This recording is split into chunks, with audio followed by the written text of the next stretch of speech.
Good afternoon. This is the transmission from Bay from June 14th, 2012.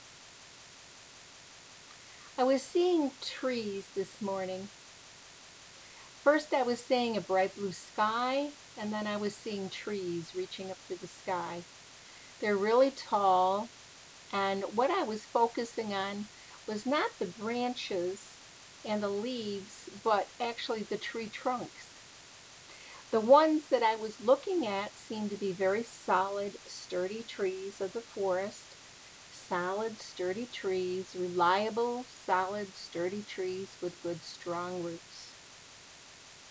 They stayed on the trees the whole time during my meditation this morning. They were showing me different aspects of these trees, such as young trees when they're growing, how the tree doesn't necessarily grow straight. But if you had time-lapse photography, you could see it going this way and this way and this way. And the little tree looks straight when it's all done. But from what they showed me with this time-lapse photography thing, there is a little bit bend this way, a little bit bend that way, and so forth. And yes, the tree usually ends up pretty much straight. They spent a little time on the saplings, and then they spent time on the mature trees that are so great and solid. They moved to showing me a storm coming through. And it wasn't any particular storm, for it was just like a demonstration storm. And they were showing me that a tree that doesn't have good roots will just get yanked up, no matter how sturdy that tree looks. Then they showed me another tree that was rotten inside. It looked sturdy on the outside, but inside it was rotten. That tree didn't hold up under the storm either. I know that we're not celebrating Arbor Day or something. It was just the meditation. But they were trying to give me a message, this lesson of the trees. I think what they were trying to say was that the early saplings do lean one way and then the other way, but they're always searching up and reaching up to God. The firmer the roots, the stronger the roots, but we can also be deceived by what looks to be firm and solid. But that can be deceiving because it can get yanked up in a storm just as easily as the next tree. A tree can look healthy, but we don't know what's going on inside it. It can be diseased and it can fall also. I'm sure they weren't just talking about trees. They were just using trees as our lesson this morning. I think they were showing us an example of life lessons of persons and people that we know. But I think it went beyond being just people. I think it was examples of relationships and situations in the world where something can look solid and it looks like it would never change and never move. Well, there you go. Here comes this storm and it's gone. Maybe that situation was diseased the whole time and you didn't know it.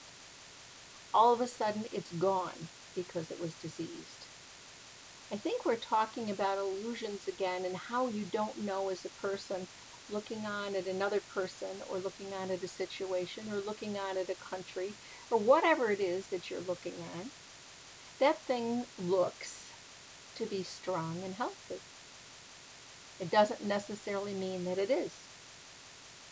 The only one that you can be concerned with is your own growth and your own roots and your own strength and your own resistance to disease.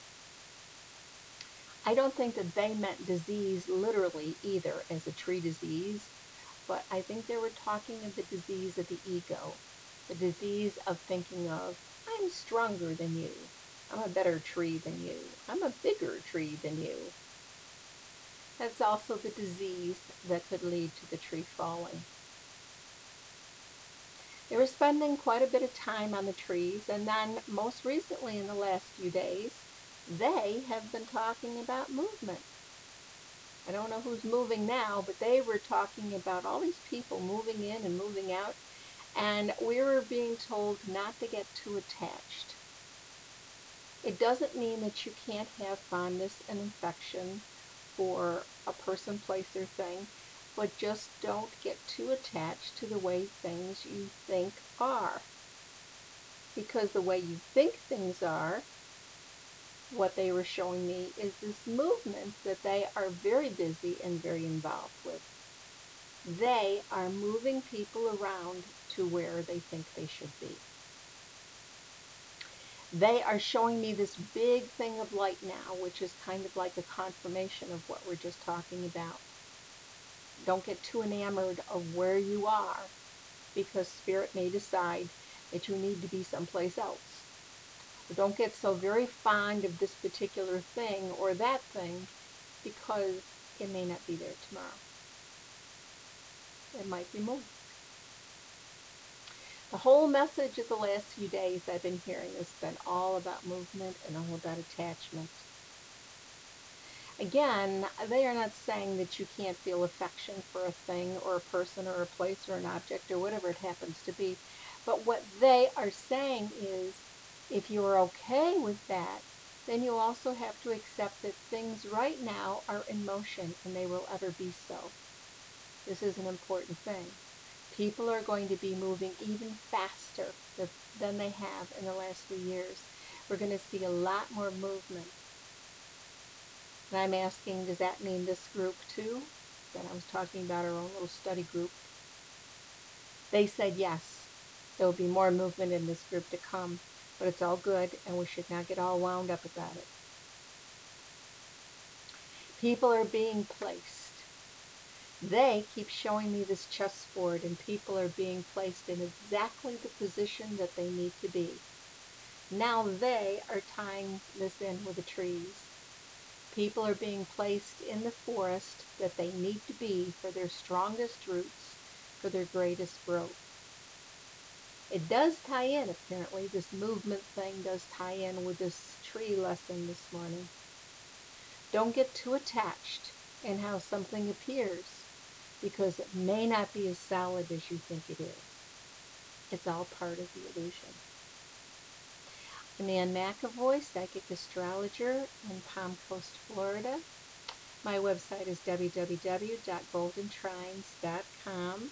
There's quite a few they messages out now. We started this around a year ago, I think, of actually putting some of these messages out on the YouTube.